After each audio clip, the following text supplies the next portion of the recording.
The surveillance camera didn't lie. On a cold Tuesday morning in early March, Providence, Rhode Island, was just waking up. Parents were dropping kids off at Elmwood Elementary School. Shop owners were unlocking their doors. The morning sun cast long shadows across Hope Street, creating a peaceful scene that was about to be shattered. At exactly 7:47 a.m., a black Mercedes-Benz S-Class came roaring down the street at 60 miles per hour, double the posted speed limit and 3 times the school zone limit. Behind the wheel sat 23-year-old Marcus Donovan, son of Police Chief Anthony Donovan, talking on his phone and laughing about something his friend had said. He had barely slept after a night of partying at an exclusive downtown club. His third DUI warning had been quietly dismissed 6 months ago. His second reckless driving citation had disappeared from the system. He was untouchable, and he knew it. The traffic light ahead turned yellow, then red. Marcus didn't even slow down. That's when 76-year-old Robert Chen stepped into the crosswalk. Mr. Chen had woken up at 6 a.m., as he did every Tuesday, to visit his wife Margaret's grave at Swan Point Cemetery. He was carrying a small bouquet of white roses, her favorite, that he'd carefully arranged himself.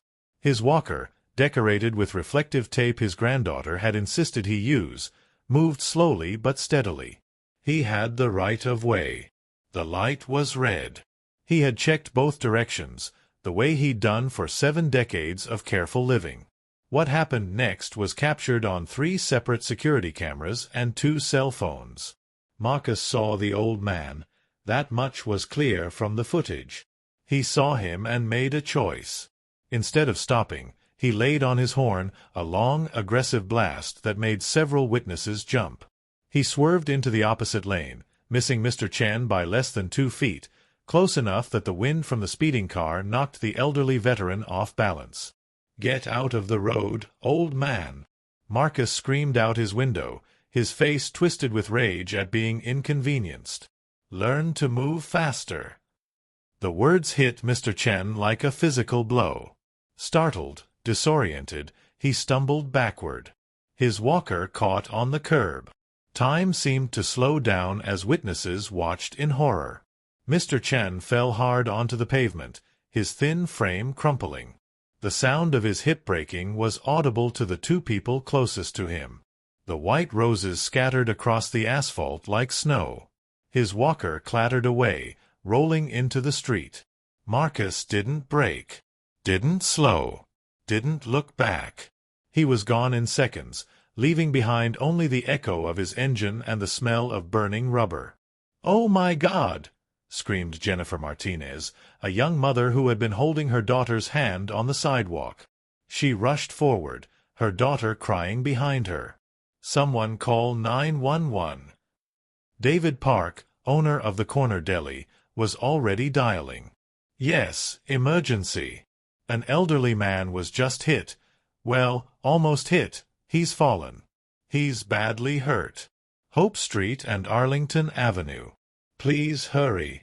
Father Michael O'Brien from St. Augustine's Church knelt beside Mr. Chen, gently supporting his head. "Don't move, Robert. Help is coming. You're going to be okay." But Mr. Chen wasn't okay.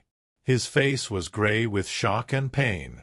Tears leaked from the corners of his eyes, not from the physical pain, but from something deeper. The humiliation. The cruelty.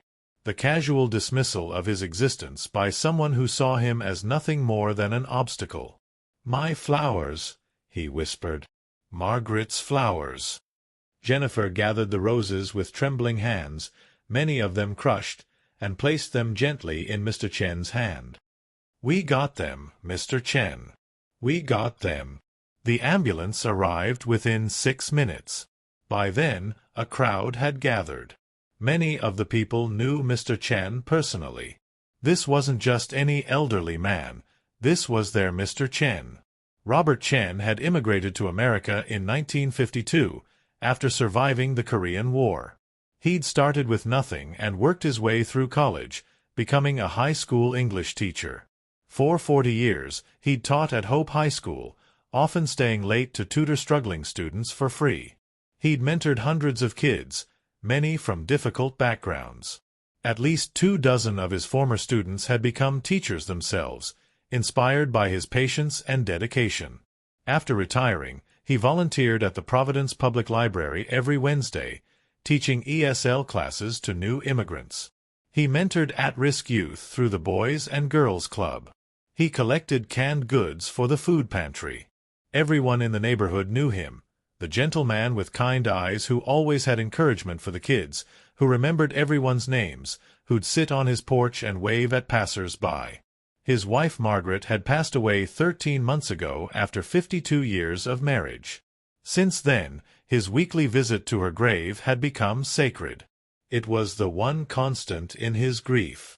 And now he was lying on a stretcher, being loaded into an ambulance, because someone couldn't be bothered to stop.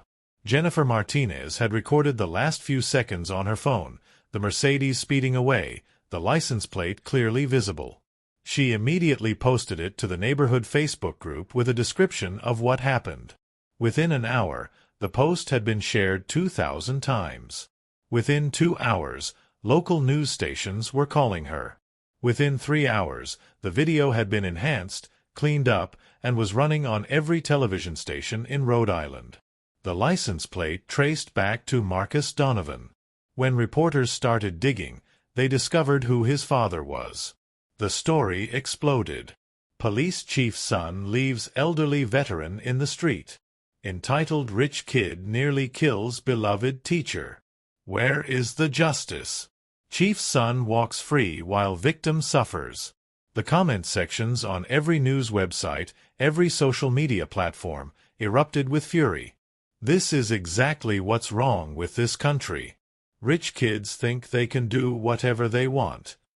Mr. Chen taught my daughter. He's the kindest man alive.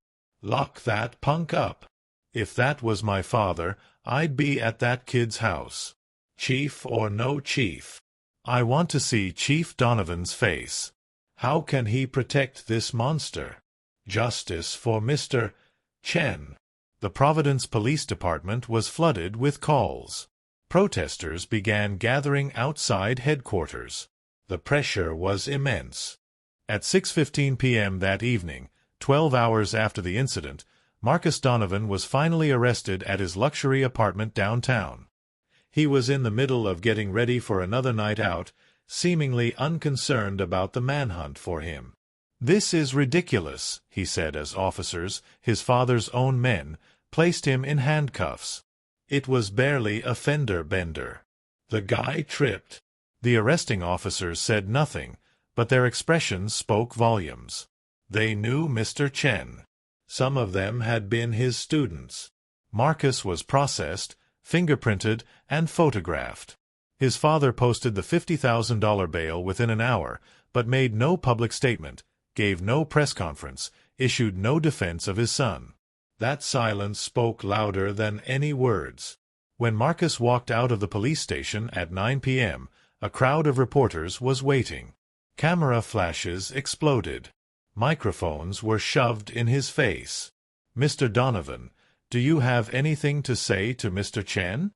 Do you feel any remorse? Will your father's position influence this case?" Marcus pushed through them, his expensive lawyer trying to shield him. Then he stopped, turned, and with the cameras rolling, gave the statement that would ensure his trial became a national story. "Look," he said with an exaggerated sigh, shrugging his shoulders, "it was an accident, okay?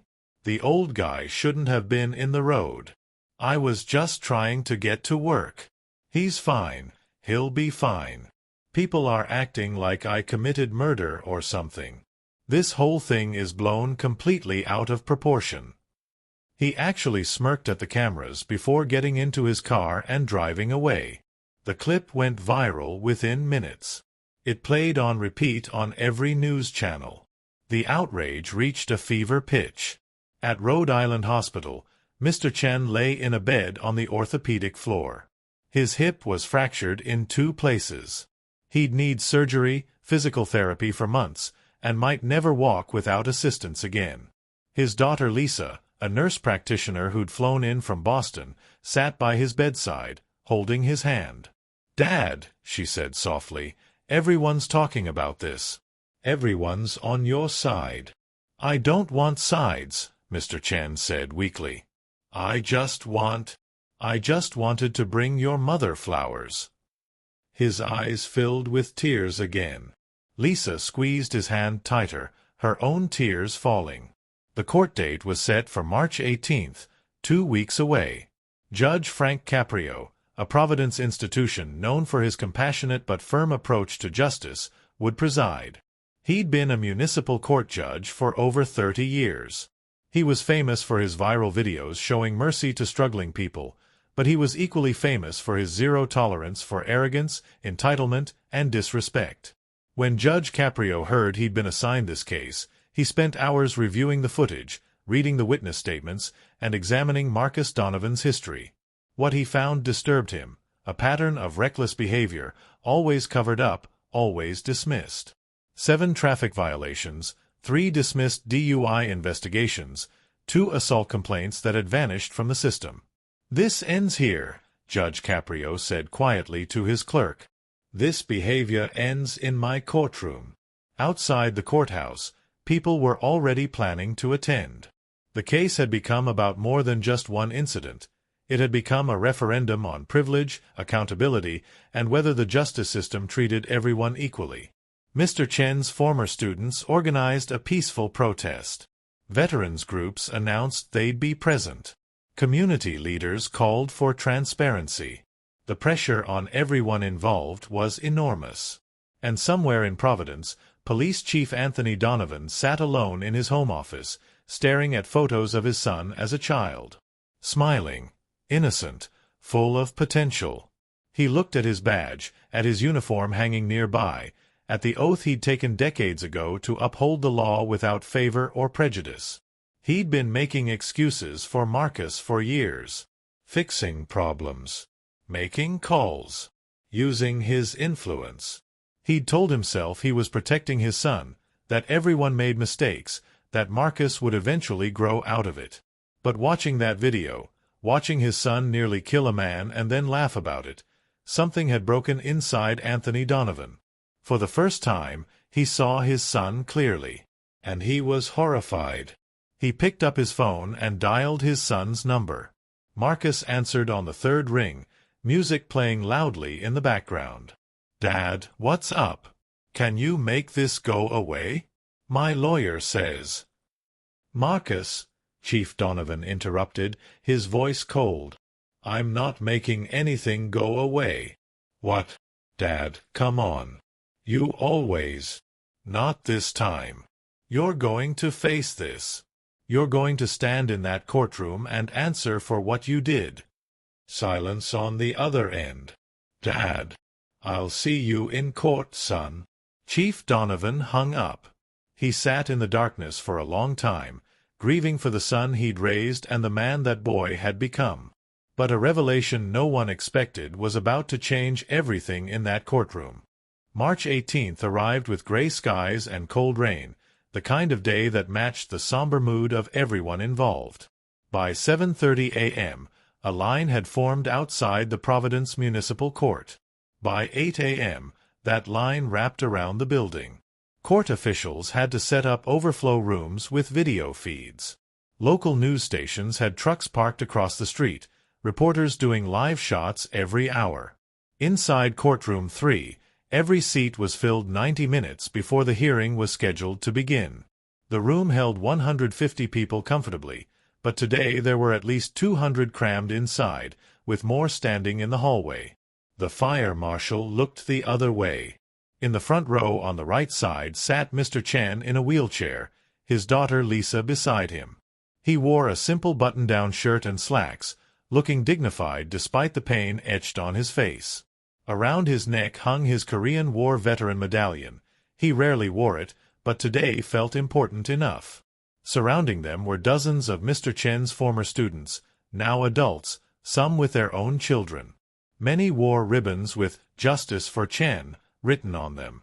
Behind them sat members of the Providence Veterans Council, all in their uniform jackets, sitting at attention. On the left side of the courtroom, the seats remained conspicuously empty. No one wanted to be seen as supporting Marcus Donovan. At the prosecution table sat Assistant District Attorney Karen Fitzgerald, a seasoned prosecutor known for her thorough preparation. She had 3 binders of evidence, witness statements, and legal precedents. She'd wanted this case.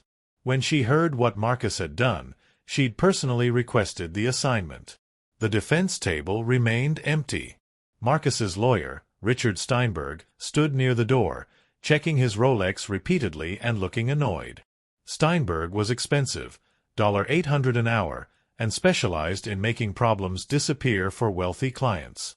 He'd won cases that should have been unwinnable through a combination of legal maneuvering and strategic delays.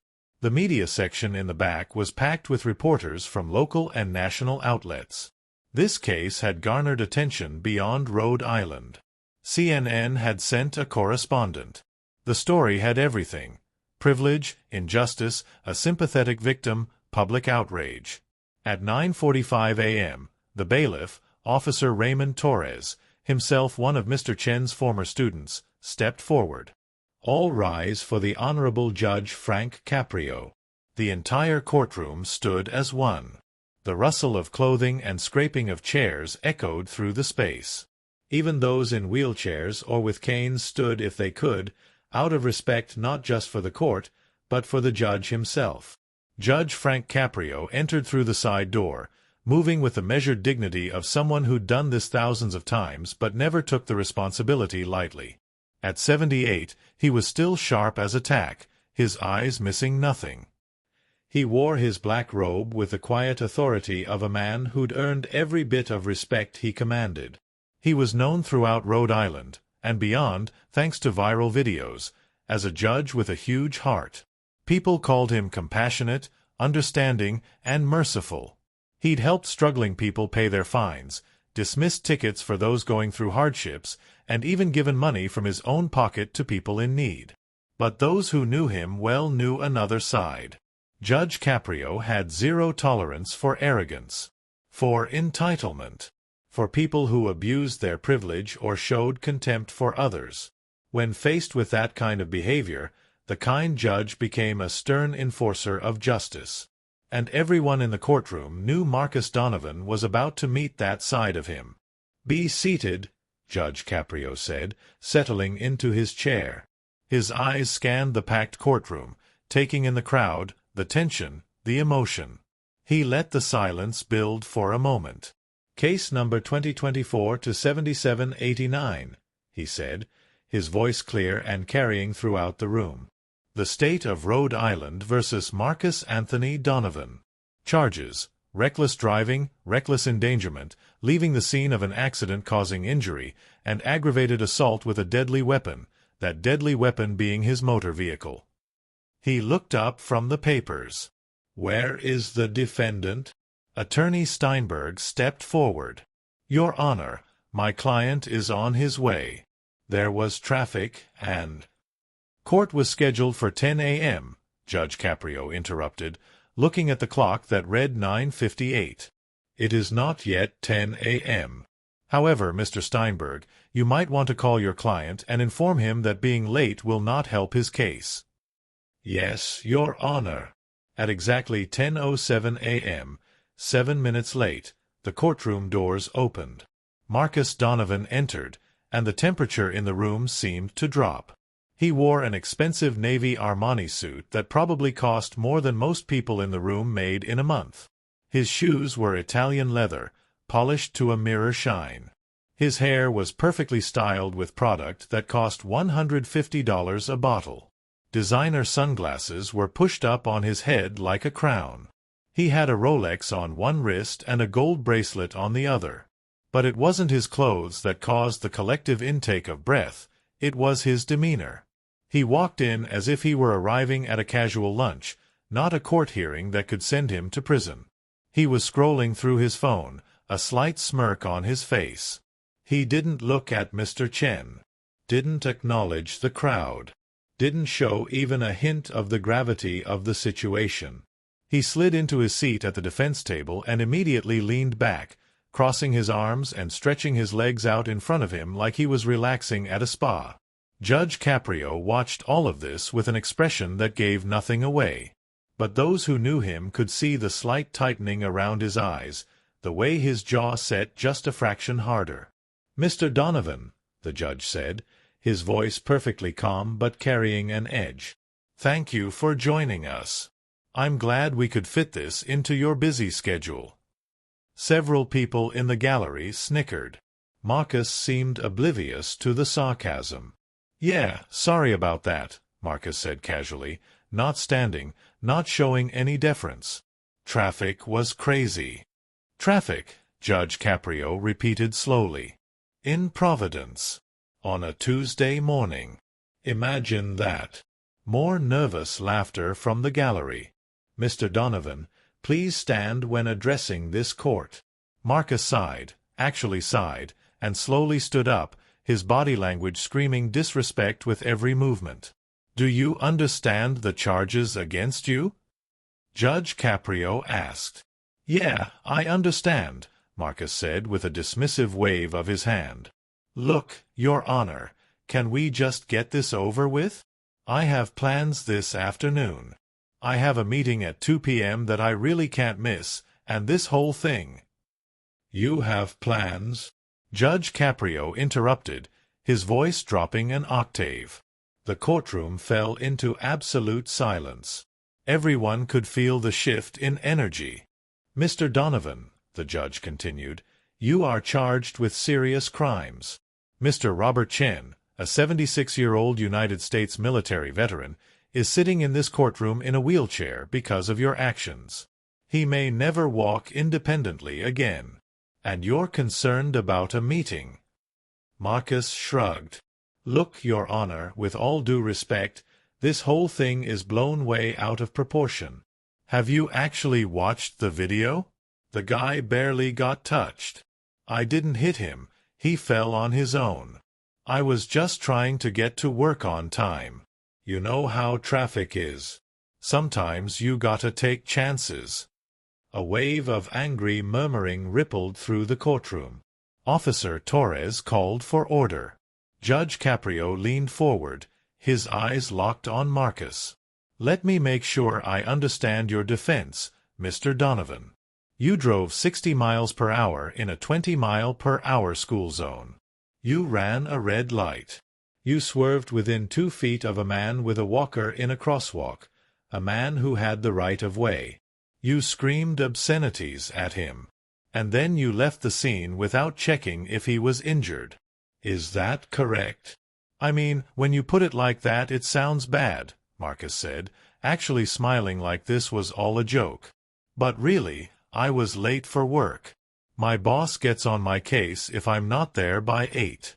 And the old guy, I mean Mr. Chen, he was crossing super slowly. And honestly, at his age, maybe he shouldn't be walking around by himself anyway. My grandmother had a walker and we didn't let her go anywhere alone. That's just common sense." The courtroom exploded. "How dare you? Shut your mouth. Apologize right now." Mr. Chen's daughter Lisa shot to her feet, her face flushed with fury and tears. "My father served this country. He taught your generation to read. How dare you suggest—" Officer Torres was banging his gavel. "Order! Order in this court!" Judge Caprio held up one hand, and somehow that simple gesture brought immediate silence. His eyes never left Marcus. "Mr. Donovan," the judge said, his voice now ice-cold and razor-sharp, "I'm going to give you one opportunity to reconsider your words and your tone. This is not a joke. This is not an inconvenience in your day. This is a court of law, and you will show respect. Do you understand?" Marcus opened his mouth, and for a moment it seemed like he might actually take the warning seriously. But then his arrogance reasserted itself. "With all due respect, Your Honor," Marcus said, his voice taking on a condescending tone, "I think maybe we're all being a little too emotional here. My father is Police Chief Anthony Donovan. I think we can work something out that makes sense for everyone." Community service, maybe a fine. I'm willing to be reasonable. I'll even apologize if that's what everyone wants. I just don't think we need to make this a bigger deal than it needs to be." He actually smiled, like he'd just offered everyone a generous gift. The courtroom erupted again, louder this time. People were shouting. One of the veterans stood up, his face purple with rage. Officer Torres and 2 other bailiffs had to move into the gallery to maintain order. Judge Caprio banged his gavel 3 times, firm, sharp cracks that cut through the chaos. "Everyone esite down," he commanded, his voice filling the entire courtroom. Now, people sat. The authority in his voice was absolute. The judge turned his full attention back to Marcus, and now his face showed the anger he'd been carefully controlling. "Mr. Donovan," he said, each word precisely enunciated, "your father being chief of police has absolutely no bearing, none whatsoever, on my courtroom or on my decisions. If you think his position will protect you here, you are profoundly mistaken. Do you understand that?" Marcus's confidence flickered for just a second. "Yes, Your Honor, but I just meant that." "I don't care what you meant," Judge Caprio cut him off. "What I care about is what you did. What I care about is the man sitting in that wheelchair who served this country, who spent 40 years educating children, who was simply trying to visit his deceased wife's grave when you nearly killed him." He paused, letting that sink in. "Actually, I think we need to hear from Mr. Chen himself. Mr. Chen, if you're able, would you like to address the court?" Robert Chen had been sitting quietly through all of this, his hands folded in his lap, his face showing the pain of his injuries and something deeper, a soul-deep weariness at what he was witnessing. His daughter, Lisa, helped him prepare to stand. She started to help him up, but Mr. Chen gently waved her off. "I can do it," he said softly. The entire courtroom watched as this 76-year-old man, using every ounce of strength he had, gripped the wheelchair's armrests and slowly, painfully, pulled himself to a standing position. It took him nearly 30 seconds. His hands shook with the effort. His face went pale. But he stood, and he refused to sit back down. When he spoke, his voice was soft, but in the absolute silence of the courtroom, every word carried like a bell. "Your Honor," Mr. Chen began, "my name is Robert Chen. I came to this country in 1952 with nothing but the clothes on my back and the hope that America would give me a chance at a better life. I was 19 years old. I just spent 2 years fighting in Korea, watching friends die, wondering if I'd ever see another birthday." He paused, gathering his strength.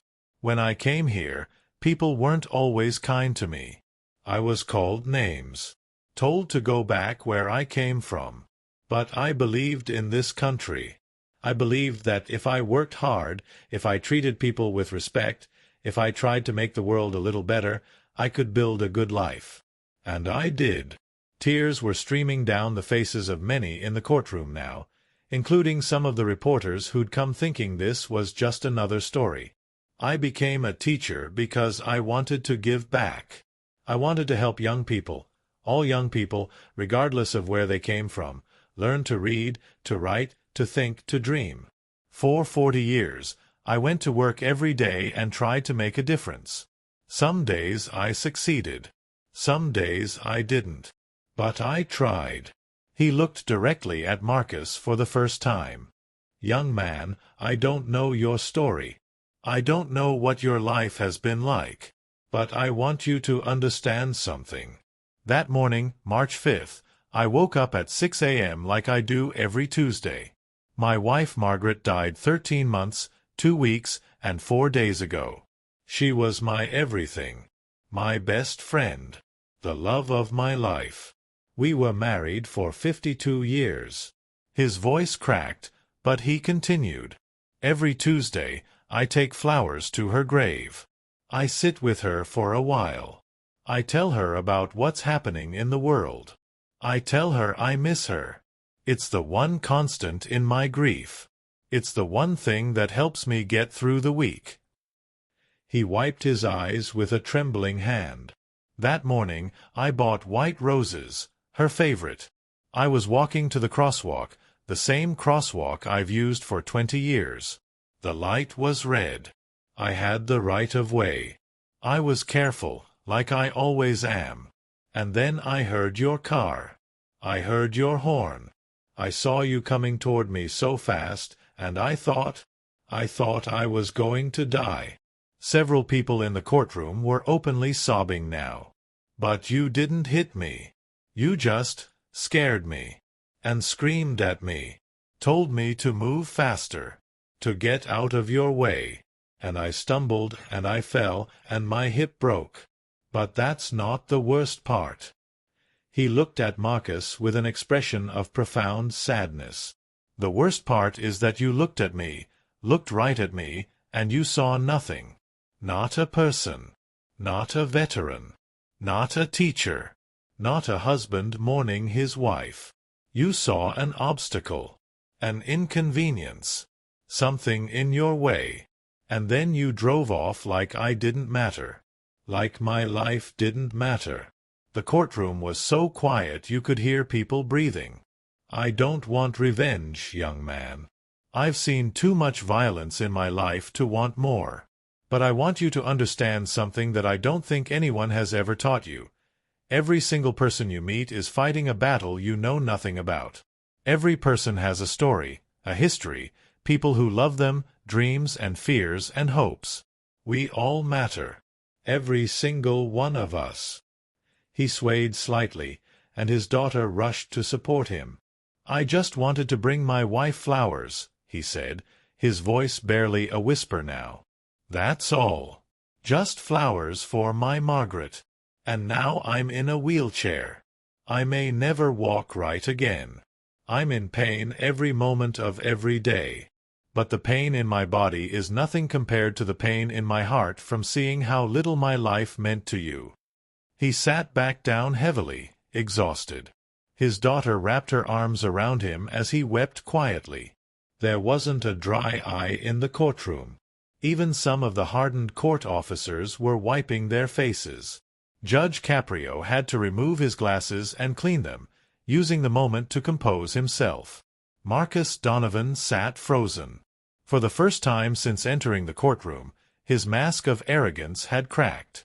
His face had gone pale. His hands were shaking. But then, he rolled his eyes. It was quick, just a second, but Judge Caprio saw it. So did several people in the front row. So did the court reporter. So did the cameras. Marcus Donovan, after hearing that devastating testimony, rolled his eyes like he was bored. The judge's face hardened into something almost frightening. His hands gripped the bench. When he spoke, his voice was barely controlled fury. "Mr. Donovan," he said slowly, "did you just roll your eyes at Mr. Chen's testimony?" Marcus realized his mistake. "No, Your Honor, I have something in my eye. I wasn't." "Don't lie to me," Judge Caprio said, his voice cutting like a blade. "I saw it. The court reporter saw it. The cameras saw it. After listening to that man's story, after hearing what you put him through, you rolled your eyes." "Your Honor, Sit down and be silent." Marcus sat. Judge Caprio looked at the prosecution. "Ms. Fitzgerald, do you have anything to add before sentencing?" ADA Fitzgerald stood. "Your Honor, the state has presented extensive evidence. We have video footage, witness testimony, medical reports, and a clear pattern of the defendant's previous behavior." "We ask that." "Actually," a voice said from the back of the courtroom, strong and clear, "before sentencing, Your Honor, may I say something?" Every head in the courtroom turned. A tall man in a full police dress uniform stood up in the back row, where he'd been partially hidden behind a pillar. Police Chief Anthony Donovan had been there the entire time. The courtroom erupted into chaos. Gasps, whispers, people standing to see better. Cameras swiveled. Reporters frantically typed notes. This was the moment everyone had been waiting for. Would the police chief defend his son? Use his influence? Make it all go away? Marcus's head whipped around so fast it was almost comical. Dad. His voice cracked with confusion and sudden fear. What are you? When did you? Chief Anthony Donovan stood at attention, his uniform immaculate, his face grave. He'd been there since before the courtroom opened, arriving at 7 a.m. to secure a spot in the back. He'd stood through the entire proceeding, listening to every word, watching his son's behavior, feeling shame burn through him like acid. He was 54 years old, a cop for 33 years, chief for the last 8. He'd served with distinction, earned commendations, built trust with the community. He'd thought he was a good father. He'd provided everything for his son: private schools, expensive cars, connections, opportunities. He'd protected Marcus from consequences, thinking he was showing love. But watching Marcus mock Mr. Chen, seeing that eye roll, hearing his son's callous words, something had broken in Anthony Donovan. Or maybe something had finally healed. The scales had fallen from his eyes, and he saw clearly for the first time what he'd created. "Your Honor," Chief Donovan said, his voice carrying the weight of authority but also profound humility, "may I approach?" Judge Caprio studied him for a long moment. The judge had known Anthony Donovan for 15 years. They'd worked together on community programs, served on committees, shared coffee a dozen times. He'd always respected the chief. But now, in this moment, the judge needed to see what kind of man he truly was. "Approach," Judge Caprio said simply. Chief Donovan walked down the center aisle. Every eye tracked his movement. His footsteps echoed in the silent courtroom. Marcus half rose from his seat, but his attorney pulled him back down. When Chief Donovan reached the front, he stopped first at Mr. Chen's wheelchair. He stood before the elderly veteran, and everyone could see his hands trembling. "Mr. Chen," he said, his voice thick with emotion, "I am Police Chief Anthony Donovan. This is my son who hurt you. And I am so deeply, profoundly sorry for what he did to you." He knelt down, a police chief in full dress uniform, kneeling in a crowded courtroom, so he was at eye level with Mr. Chen. "I've been standing in the back of this courtroom since before the hearing began.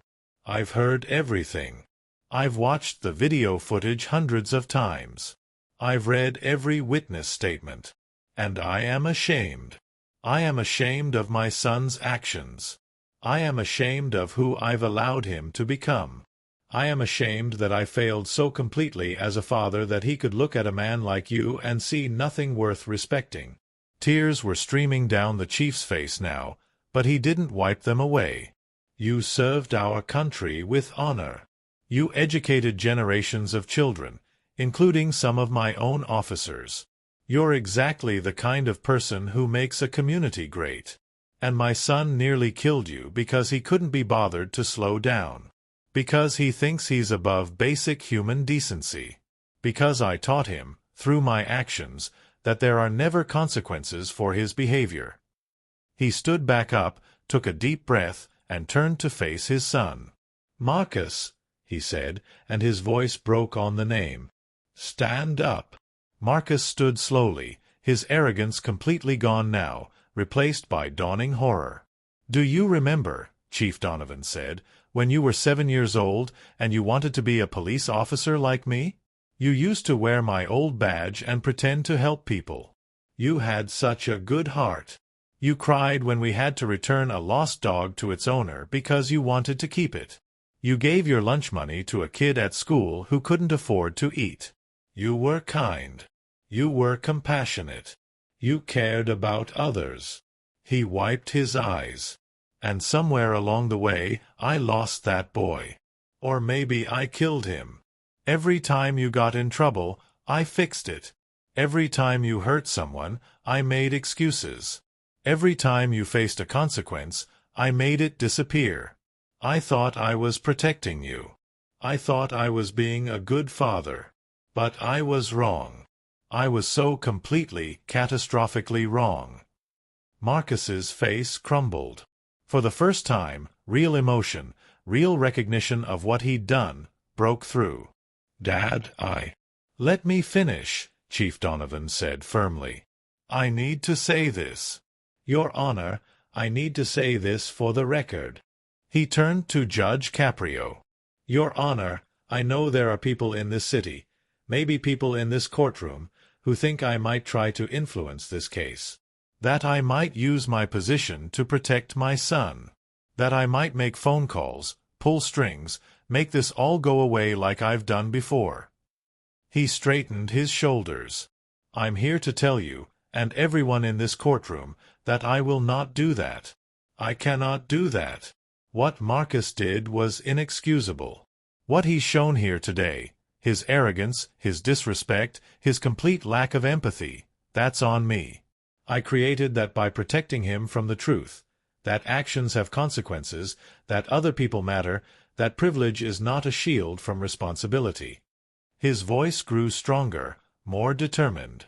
Your Honor, I'm formally stating on the record, in front of these witnesses and cameras and reporters, I will not interfere with this case in any way. I will not use my position or my influence. I will not make calls or ask for favors. And I'm asking you, no, I'm begging you, to apply the full force of the law to my son. Gasps rippled through the courtroom. Marcus made a choking sound. His lawyer grabbed his arm to steady him. Whatever the maximum sentence is for these charges, Chief Donovan continued, I support it. Prison time, fines, community service, whatever you determine is just, I accept it. My son needs to learn what I failed to teach him, that we are all equal under the law, that no one is above accountability, that treating others with dignity and respect isn't optional, it's fundamental to being a decent human being. He paused, composing himself. I failed as a father. I failed my son by not preparing him for the real world, where your name and your money don't protect you from the consequences of cruelty. I failed Mr. Chen by raising someone who could hurt him without remorse. I failed this community by showing them that powerful people's children can get away with anything. And I failed the badge I wear by putting my love for my son above my duty to justice. He reached up and unpinned his badge, holding it in his hand. After this case is concluded, I'll be submitting my resignation as police chief. I can't in good conscience continue to lead a department and enforce laws I've spent years helping my son evade. The people of Providence deserve better. They deserve a chief who applies the law equally, without favoritism, without corruption. They deserve someone who hasn't compromised their integrity the way I have. Dad, no. Marcus cried out. Don't do that. This isn't your fault. Chief Donovan turned to his son, tears flowing freely now. Yes, Marcus, it is my fault. It's my fault that you think you're better than people like Mr. Chen. It's my fault that you don't understand the value of every human life. It's my fault that you're standing here today facing these charges. Because I loved you so much that I forgot to teach you how to love others. He walked closer to his son. I love you, Marcus. I will always love you. You are my son, and nothing will ever change that.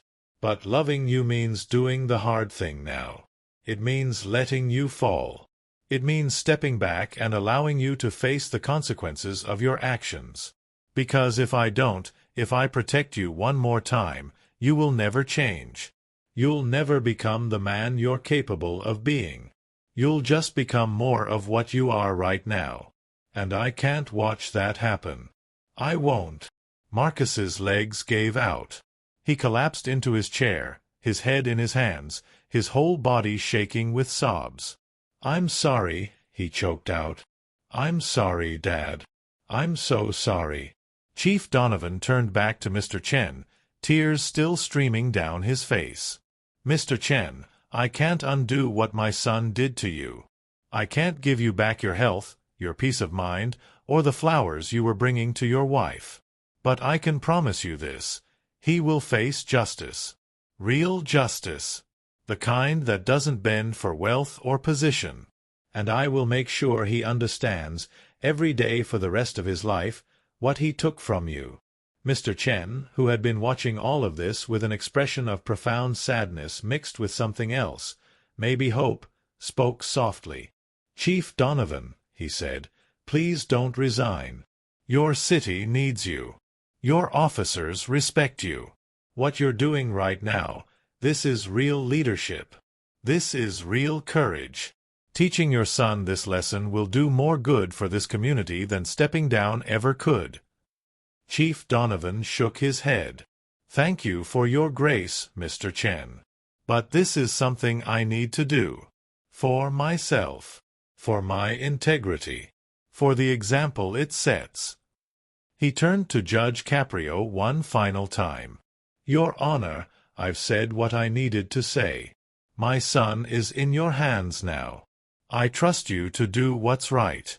I trust you to show him the justice and accountability that I failed to teach him. And whatever happens here today, I'll support it completely." He started to walk back to his seat, but Judge Caprio stopped him. "Chief Donovan," the judge said, his voice gentler now, "you can stay up here for the sentencing. I think you should hear this beside your son." Chief Donovan nodded and stood to the side, still at attention, as Judge Caprio prepared to deliver his ruling. Judge Frank Caprio removed his glasses and cleaned them slowly, methodically, giving everyone in the courtroom a moment to absorb what had just happened. The silence was profound, 200 people barely breathing, all eyes fixed on the judge. When he put his glasses back on, he looked first at Mr. Chen, then at Chief Donovan, and finally at Marcus, who sat hunched in his chair, his expensive suit now rumpled, his face blotchy and swollen from crying. "Mr. Donovan," Judge Caprio said, his voice calm but carrying absolute authority, "stand up." Marcus stood on shaking legs. His lawyer stood beside him. "In my 32 years on this bench," the judge began, "I have seen thousands of cases. I've seen people at their worst and at their best. I've seen genuine remorse and calculated performance. I've seen poverty drive people to desperate acts, and I've seen privilege corrupt people's souls. But I have rarely seen a case that captures so perfectly the crisis we face as a society. The belief that wealth and connections place you above the law, above basic human decency, above the fundamental respect we owe to every person we encounter." He paused, letting his words sink in. "What you did on March 5th was not an accident. It was a choice. You chose to drive at excessive speed. You chose to run a red light. You chose to endanger Mr. Chen's life. And you chose to leave him lying on the pavement without checking if he was okay. Every single one of those was a conscious decision you made because you believed your convenience mattered more than his safety." Marcus kept his head down, tears dripping onto the table. "But what disturbs me even more," Judge Caprio continued, his voice hardening, "is your behavior in this courtroom today. You arrived late. You were disrespectful. You minimized your crime. You suggested that Mr. Chen was somehow at fault for being elderly and slow. You invoked your father's position as if it were a get-out-of-jail-free card. And most shocking of all, you rolled your eyes while a 76-year-old veteran described how you traumatized him." He leaned forward. "Mr. Donovan, you are 23 years old. You're not a child. You're a grown man, and it's time you started acting like one. It's time you understood that the world does not revolve around you. That other people are not NPCs in your video game. That everyone you meet has the same fundamental human dignity that you want for yourself." Judge Caprio picked up a document. "I've reviewed your record. 7 traffic violations, all dismissed or reduced. 3 DUI investigations that mysteriously disappeared. 2 assault complaints that were never filed. A pattern of reckless, entitled behavior that was enabled by your father's position and your family's wealth. Well, that pattern ends today." He looked directly at Marcus. "Here is my sentence, and I want you to listen very carefully to every word. You are hereby sentenced to 90 days in the Rhode Island Adult Correctional Institution. No work release. No early release. No special accommodations. You will serve every single day of that sentence like every other inmate. Marcus's lawyer started to object, but Judge Caprio held up his hand. Additionally, you will complete 500 hours, not 300, 500 hours, of community service at the Providence Veterans Hospital and the Providence Senior Center. You will personally assist elderly patients and veterans with daily activities. You will help them eat, help them walk, help them with their physical therapy. You will spend time with people like Mr. Chen and learn to see them as human beings. He continued, you will attend a 12-week victim impact program where you will hear from people who have been affected by reckless driving. You will personally pay all of Mr. Chen's medical expenses, past, present, and future. That includes his surgery, his physical therapy, his medications, his home health care, everything. Your insurance can contribute, but you will be responsible for every dollar not covered. Marcus was openly sobbing now. Your driver's license is hereby suspended for 3 years, not 2, 3 years. You will not be allowed to operate any motor vehicle during that time. When you do reapply, you will need to retake all tests and complete an additional defensive driving course. Judge Caprio's voice softened slightly. And finally, when you complete your jail sentence, your community service, and your victim impact program, you will return to this courtroom. You will stand before Mr. Chen, before your father, before these witnesses, and you will read a letter of apology. Not a legal document written by your attorney.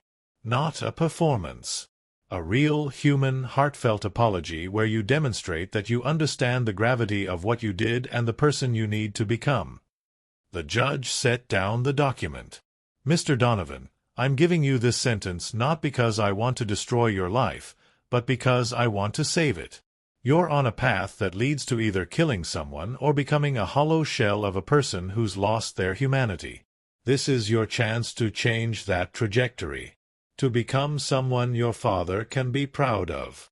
Someone Mr. Chen might one day forgive. Someone you can respect when you look in the mirror. He paused. Do you understand this sentence? Marcus could barely speak through his tears. Yes, Your Honor. I understand. And I know I deserve it. I deserve all of it. I'm so sorry. I'm so sorry. Your apology today means nothing, Judge Caprio said bluntly. Words are easy. Change is hard. Show me through your actions that you've learned something. Show Mr. Chen. Show your father. Show yourself. Chief Donovan stepped forward, his voice strong despite the tears on his face. Your Honor, if I may, I'd like to add some personal consequences as well. Go ahead, Chief. Marcus, Anthony Donovan said, turning to his son, when you get out of jail, you will not be returning to my house. You will find your own apartment and pay your own rent. Your credit cards are canceled. Your access to the trust fund is suspended indefinitely. You'll get it back when you've earned it through your own work and demonstrated that you understand the value of money. The car is being sold. You'll use public transportation like most people in this city. Marcus nodded, accepting it all. You'll also need to find a job, a real job where you work hard and contribute something to society. I don't care if it's construction, retail, food service, somewhere that teaches you humility and the value of hard work. And you'll be doing that while you complete your community service.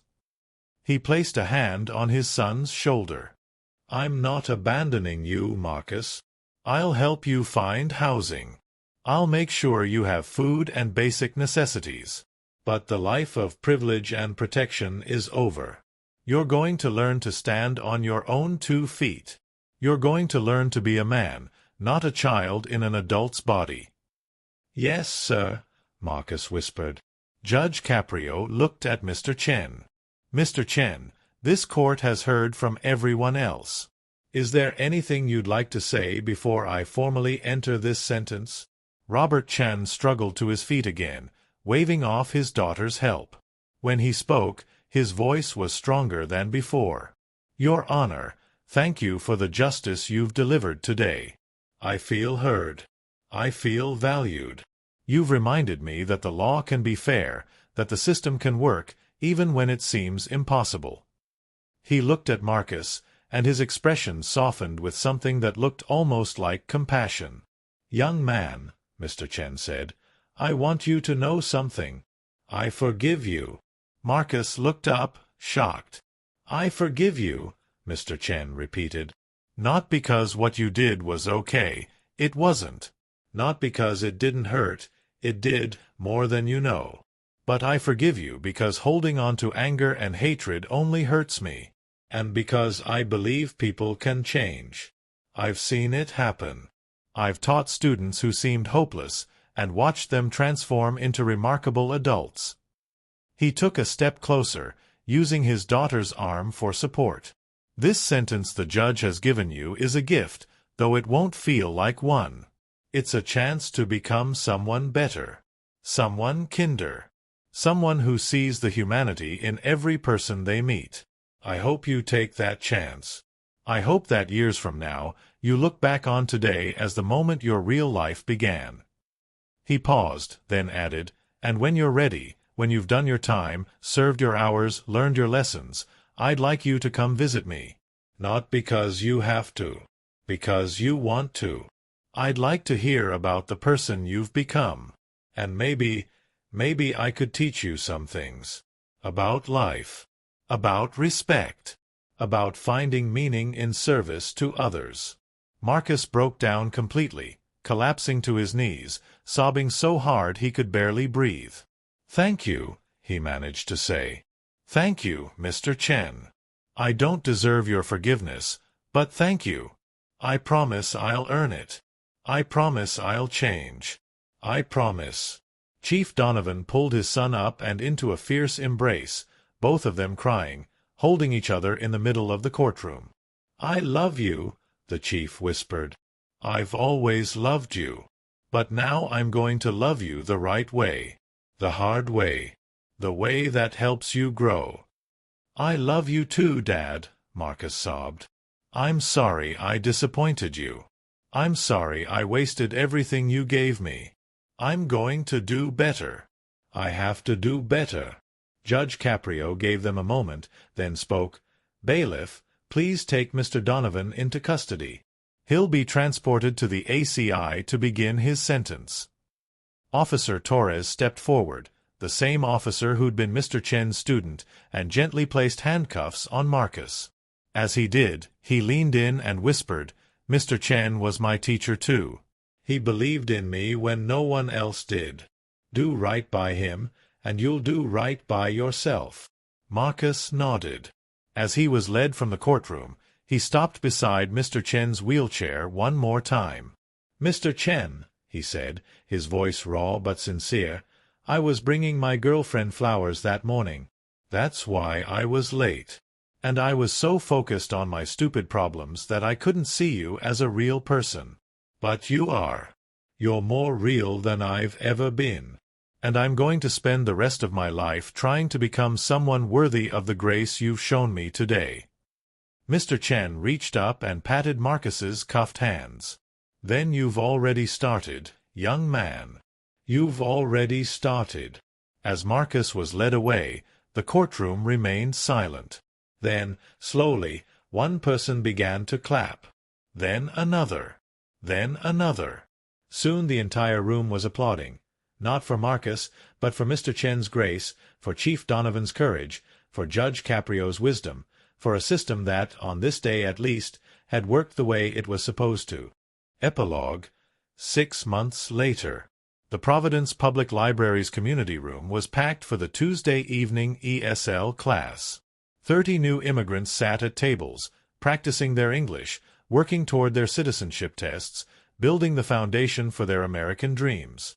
At the front of the room, Robert Chan sat in his wheelchair, though he could walk with a cane now after months of grueling physical therapy.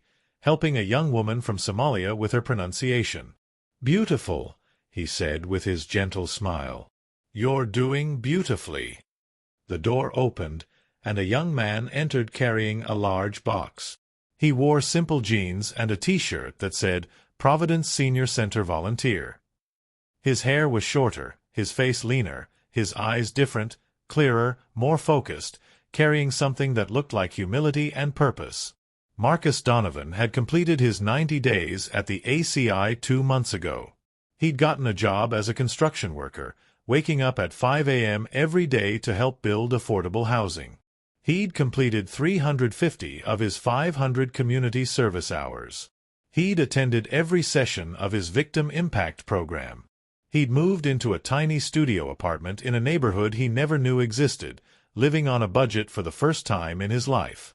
And every Tuesday and Thursday evening, after his construction shift and before his community service hours at the hospital, he came to the library. Not because he had to. His court order didn't require it. Because he wanted to. "Mr. Chen," Marcus said, setting down the box, "I brought the workbooks you asked for. The senior center was donating them." "Wonderful," Mr. Chen said warmly. "Class, this is Marcus. He's going to help us tonight with conversation practice." For the next 2 hours, Marcus sat with students, patiently helping them with their English, sharing his own story when asked, listening to theirs. A Syrian refugee told him about fleeing war. A Mexican mother told him about crossing the border to give her children opportunities. A young man from Haiti described losing everything in the earthquake. Each story humbled him more. Each person reminded him of Mr. Chen. Survivors, fighters, people who'd overcome obstacles he couldn't imagine, all trying to build better lives. When the class ended, Marcus helped clean up, then knelt beside Mr. Chen's wheelchair. "Mr. Chen," he said softly, "I wanted to thank you. For this. For letting me help. For showing me what real strength looks like." "You're doing the work," Mr. Chen replied. "I'm just providing the opportunity. Can I ask you something?" Marcus said, "Why? Why do you let me be here? After what I did to you?" Mr. Chen smiled, that same kind, patient smile that had welcomed thousands of students over the decades. "Because I saw something in you that day in court, Marcus. Underneath all that arrogance and entitlement, I saw a young man who'd lost his way. And I've spent my whole life helping people find their way. Why would I stop now?" He reached out and gripped Marcus's hand with surprising strength. "Besides," Mr. Chen continued, "you remind me of one of my students from 1987, Andrew Williams. Angry kid, always in trouble, thought the world owed him something.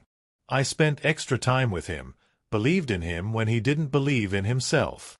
Know what he does now?" "What?" Marcus asked. "He's a doctor. Pediatric surgeon at Rhode Island Hospital. Saves children's lives every day. Sent me a card last Christmas thanking me for not giving up on him." Mr. Chen's eyes twinkled. "People can change, Marcus. I've seen it more times than I can count. The question is never whether someone can change. It's whether they're willing to do the hard work it requires. You're doing that work. I'm proud of you." Marcus's eyes filled with tears. "Thank you. That means more than you know. Same time Thursday?" Mr. Chen asked. "I'll be here." As Marcus walked out into the cool October evening, he pulled out his phone and called his father. They talked every day now. Real conversations, not the superficial exchanges they used to have. "Hey, Dad," Marcus said when Chief Donovan answered. "Hey, son. How was class?" "Good. Really good." Mr. Chen said he's proud of me. There was a pause, then, "I'm proud of you too, Marcus. Every single day, I'm proud of you." "Thanks, Dad. That means everything. Listen, my rent is due next week, and I'm a little short. I was wondering." "I can lend you $200, his father interrupted gently. Lend, not give. You'll pay me back when you get your next paycheck. Marcus smiled. 6 months ago, he would have been insulted. Now he was grateful for the lesson. Deal. Thanks, Dad. Love you, son. Love you too. Marcus ended the call and started the walk to the bus stop. He'd done this commute 100 times now, and he'd learned something. Walking through the city, taking the bus, being among regular people doing regular things, it had taught him more than his entire privileged life had. He noticed things now. The elderly woman struggling with her grocery bags, he helped her carry them. The kid who dropped his backpack in a puddle, he helped him clean it up. The homeless veteran outside the convenience store, he stopped and talked to him, learned his name was Frank, started bringing him coffee twice a week. Every interaction reminded him, these are people. Real people with real stories. People who matter. 1 year later. Judge Frank Caprio's courtroom was once again packed, but the energy was completely different from that day 13 months ago. Instead of anger and tension, there was anticipation, curiosity, hope. Marcus Donovan stood at the defendant's table again, but he was a different person. He'd completed all 500 hours of community service. He'd finished his victim impact program. He'd worked his construction job for a year, been promoted to crew leader. He'd saved enough money to buy a used car, not a Mercedes, a reliable Honda Civic he'd purchased with his own money. He'd kept coming to Mr. Chen's ESL classes, had started volunteering at the Veterans Hospital even beyond his required hours. He'd gotten to know the people there, learned their war stories, their life stories, helped them write letters to their families, sat with them when they had no visitors. He'd written the letter Judge Caprio had required. 17 pages, handwritten, every word from his heart, and today he was going to read it. Chief Donovan sat in the front row, no longer police chief. He'd kept his word and resigned, though the mayor and city council had publicly praised his integrity. He'd taken a position teaching at the police academy, training the next generation of officers, emphasizing ethics and accountability. Mr. Chen was there too, walking with just a cane now, his daughter beside him. His physical recovery had been remarkable, though he still had pain. But his emotional recovery, the healing of his spirit after that traumatic day, that had been helped by watching Marcus transform. "Mr. Donovan," Judge Caprio said warmly, "welcome back to my courtroom. You look different." "I am different, Your Honor," Marcus said. "Completely different.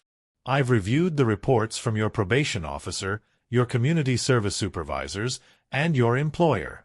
They're all excellent. You've fulfilled every requirement of your sentence and gone beyond. But today isn't about the rules you followed. It's about the letter you wrote. Are you ready to read it?" "Yes, Your Honor." Marcus pulled out the pages, his hands steady now.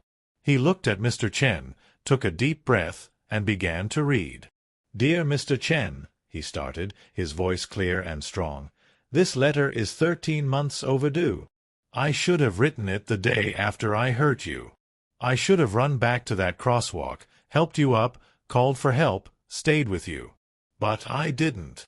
I ran away, literally and figuratively, because I was a coward who couldn't face what I'd done."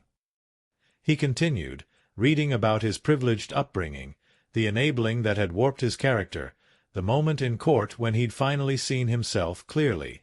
He read about his time in jail, the other inmates who'd called out his entitlement, the guards who treated him exactly like everyone else, the humiliation and fear that had forced him to confront his own weakness. He read about his community service hours, the veterans he'd met whose courage and dignity shamed him, the elderly patients who reminded him of his own grandmother he'd neglected. He read about the construction job, the physical exhaustion that was nothing compared to his moral exhaustion from years of selfishness. He read about the ESL classes, the library sessions, the conversations with people whose struggles made his problems seem microscopic. "But most of all," Marcus read, his voice breaking now, "I want to tell you what you gave me, Mr. Chen. You gave me grace when I deserved judgment. You gave me forgiveness when I deserved hatred. You gave me a chance to become better when you could have written me off as hopeless. You treated me with the exact dignity and respect that I denied you. And in doing so, you taught me more about being a man than I learned in 23 years. He looked up from the paper, speaking directly to Mr. Chen now. You said that day in court that you wanted me to understand that every person matters. I understand that now. I see it every day. The construction worker who taught me how to lay brick properly. The bus driver who waits an extra 30 seconds when he sees someone running. The kid at 7-Eleven working 2 jobs to support his family. The veteran at the hospital who held my hand when I broke down crying after hearing his story. They all matter. They all have value. They're all teaching me how to be human. Tears streamed down Marcus's face. I know I can't give you back what I took from you. I can't undo your pain or erase your trauma or return those flowers you were bringing to your wife. But I can promise you this. I will spend the rest of my life trying to become worthy of your grace. I will treat every person I meet the way I should have treated you. I will use my privilege, the privilege I wasted for so long, to help people instead of dismissing them. He folded the letter. Mr. Chen, I'm sorry. I'm so deeply, truly, completely sorry for what I did to you. And thank you. Thank you for showing me that redemption is possible. That change is real. That people like me can become people like you. I hope one day to make you proud. The courtroom was silent except for the sound of people crying. Mr. Chen stood up, fully, without help, showing off his recovery, and walked slowly to Marcus. When he reached him, he opened his arms. Marcus fell into the embrace, sobbing like a child, and Mr. Chen held him. You've already made me proud, Mr. Chen said softly. You already have. Judge Caprio had to wipe his own eyes before he could speak. Mr. Donovan, he said, your sentence is complete. Your probation is ended. You're free. But I suspect you're going to continue doing exactly what you've been doing, not because a court ordered it, but because you've discovered something more powerful than laws. You've discovered purpose. Yes, Your Honor, Marcus said, still holding Mr. Chen. I have. Then this court is adjourned. 5 years later. Final scene. The Providence Community Center was celebrating its grand reopening after renovations. The center served underprivileged youth, offered ESL classes, provided job training, and ran programs for veterans and seniors. The dedication plaque on the wall read, "The Robert Chen Community Center, in honor of a man who spent his life lifting others up." Mr. Chen, now 81, sat in a place of honor on the stage, his daughter beside him. His health had remained strong, his spirit even stronger. He still volunteered, still taught, still believed in the power of one person to make a difference. Also on the stage was Judge Frank Caprio, retired now but still attending community events. Chief Anthony Donovan sat nearby, his relationship with his son closer than it had ever been. At the podium stood Marcus Donovan, now 28 years old, but looking 10 years older in the best way, matured, weathered, deepened by life experience. "Thank you all for coming," Marcus said to the crowd of 200 people. 5 years ago, I was a different person.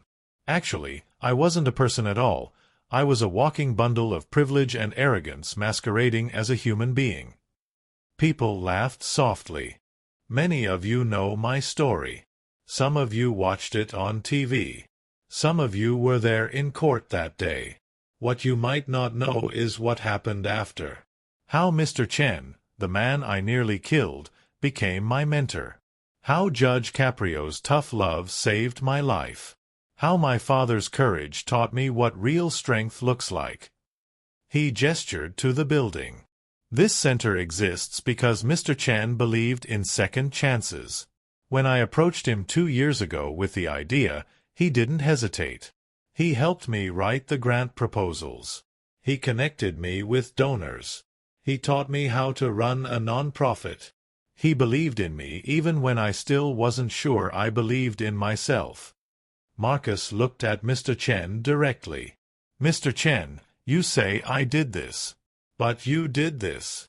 Every person I've helped, every life I've touched, every lesson I've learned, it all comes back to you. To your grace. Your wisdom. Your refusal to give up on people. You're the reason this center exists. You're the reason I exist, in any meaningful way." The crowd applauded as Marcus left the podium and knelt beside Mr. Chen's chair. "Thank you," he said simply, "for everything." Mr. Chen took Marcus's hand. "You did the work, Marcus. I just showed you where to dig. You're the one who built this beautiful life." "We built it together," Marcus said. Chief Donovan watched his son, tears of pride streaming down his face. His decision 5 years ago, the hardest decision he'd ever made, had been the right one. His son had been lost, and now he was found. As the ceremony continued and people toured the new facility, Marcus gave tours to small groups, explaining each program. The after-school tutoring program where struggling students got help, staffed partly by his former inmates from the ACI who'd also turned their lives around. The job training center where people learned construction, coding, and other skills. Marcus taught the construction classes himself. The ESL program, an expansion of Mr. Chen's library classes. The Veterans Resource Center, providing counseling, job placement, and community connection. As the evening wound down, Marcus found himself alone for a moment in the hallway, looking at photos on the wall, pictures of the center being built, of classes in session, of people whose lives had been changed. "Hey." He turned to find his father standing there. "Hey, Dad." Chief Donovan pulled his son into a hug. They did that now, frequently, no longer afraid to show emotion. "I'm proud of you," the chief said. "Your mother would be too." His mother had passed away 3 years earlier, but she'd lived long enough to see Marcus's transformation. "I couldn't have done it without you," Marcus said. "That day in court when you said those things, it destroyed me. But it also saved me." "Sometimes the most loving thing a parent can do is let their child fall," Chief Donovan said. "I just wish I'd learned that lesson earlier." "You learned it when it mattered," Marcus replied. "And you taught me something more valuable than anything, that real strength isn't about power or control. It's about accountability, about integrity, about doing the right thing even when it costs you everything."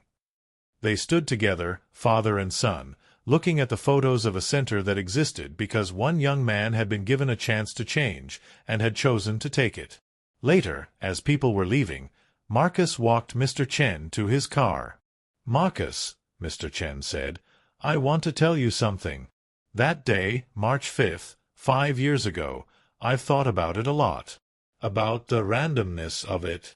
How if I'd left my house 2 minutes earlier or later, we never would have been at that intersection at the same time." "I think about that too," Marcus said quietly. "About how close I came to killing you. About how different everything would be. But here's what I've realized," Mr. Chen continued. "Maybe it wasn't random. Maybe that moment happened exactly the way it needed to, so both of us could become who we needed to be. You needed to hit rock bottom to find your purpose.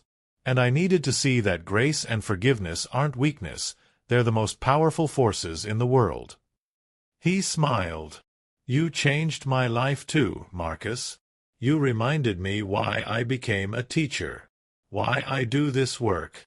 You showed me that no one is beyond redemption. That's a gift." Marcus hugged him carefully. "You're the gift, Mr. Chen. You always have been." As Mr. Chen drove away, Marcus stood in the parking lot of the community center that bore his mentor's name. He thought about the terrified, arrogant kid he'd been, the broken, ashamed man he'd become in that jail cell, the humbled, determined person who'd emerged from his community service, and finally, the fulfilled, purposeful man he was now. He'd found something in those 90 days in jail, those 500 hours of service, those countless hours with Mr. Chen. He'd found himself. The real Marcus Donovan. Not the one his privilege had created, but the one his trials had forged. His phone buzzed. A text from one of his former ESL students. "Mr. Donovan, I passed my citizenship test. Thank you for your help." He smiled and texted back congratulations. Then another message from a veteran he'd befriended at the hospital. "Hey Marcus, rough day. You free to talk?" "On my way," he replied. Because that's what he did now. He showed up. He helped. He served. Not because he had to, but because he wanted to. Because he'd learned the most important lesson of all. We're all in this together. Every person matters. Every life has value. And the truest measure of a person isn't where they started or how far they fell. It's whether they had the courage to get back up and become someone worth being. Marcus Donovan had found that courage. And in doing so, he'd found everything he'd been missing. Purpose, meaning, connection, and peace. He got in his Honda Civic, the same one he'd bought with his first real paycheck, now with 100,000 miles on it, and headed to the hospital to sit with a veteran who needed a friend. In the rearview mirror, the community center's lights blazed against the night sky, a beacon of hope in a neighborhood that had seen too little of it. The Robert Chen Community Center, where second chances became new beginnings, where grace triumphed over judgment, where one old man's forgiveness had saved one young man's soul, and where both of them had learned that redemption isn't about erasing the past, it's about using it to build a better future.